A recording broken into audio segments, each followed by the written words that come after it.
Hey, good afternoon, Spartans. This is Superintendent Miller.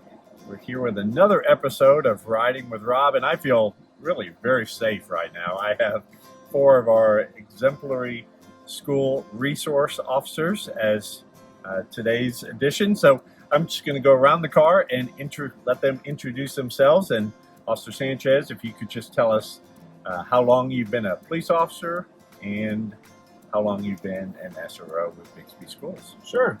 So I've been a police officer going on 3 years, and as a school resource officer, I'm going on 2 weeks now. Okay, brand new. Welcome. Thank you.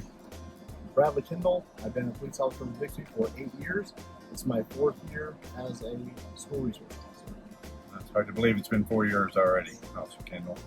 Officer Jones. Officer Jones, been with Bixby coming up on 8 years, and this is my 3rd year as an SRO. Fantastic. Officer Jennings in the back. This is my 3rd year as a police officer and also 2 weeks as a school resource officer. And that you can't tell in the audience here today, but Officer Jennings is a large man, and he's fit back in the back of my Jeep, so I'm very, very impressed. He's probably not very comfortable back there, but Officer Jennings, I understand you are a Bixby Spartan as well. Yes, sir, I was. Graduated in 2013, played foosball, and also did a little track. But Bixby has grown and come to great things, and is going to continue to do great things as well. So it's awesome to see it come back too. I agree with it. Anybody else a Bixby graduate in this group? No. So everyone's familiar with what a school resource officer is, but every district does it a little bit differently. Some districts hire outside security officers to work in their schools. Others have their own police force.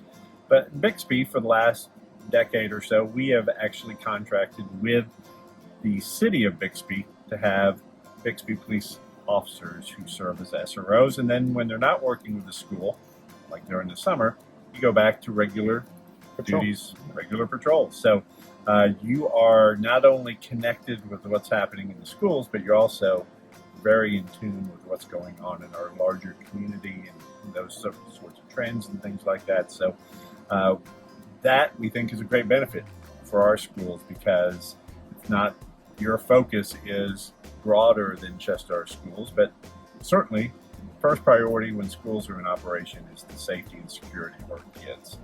And so a typical day for you guys, I know that we really focus on not just maintaining safety and security, but building relationships with our kids. And anybody want to talk just briefly about what that means to you as an SRO with our district? Sure. I mean, for me, for example, when I went to school, I grew up in Los Angeles, California. Went through the LA Unified School District, and I was lucky to be in one of the schools that we had school resource officers, which were LAPD officers. And I think having them around me, having them visit our classes or do special events or just be around us was a big influence to myself to do better, to stay away from things that I shouldn't be involved with, whether it be like bullying or gangs or anything like that. And so for me, I think that being an SRO is very important for a child's role, and it's also very important for an SRO to be part of a child's life, and that way that particular child does not have a role model. We could partially fill in that role as well. And you're absolutely right, and I see it every time I see you guys interacting with some of our students in schools and walking down hallways, giving high fives, and you can see some of the kids really just light up when they see you. It's not, they don't feel intimidated. It's really more of it adds to the safety element of our schools when kids see you there and they interact with you as human beings. Anybody else want to talk to their experiences with that?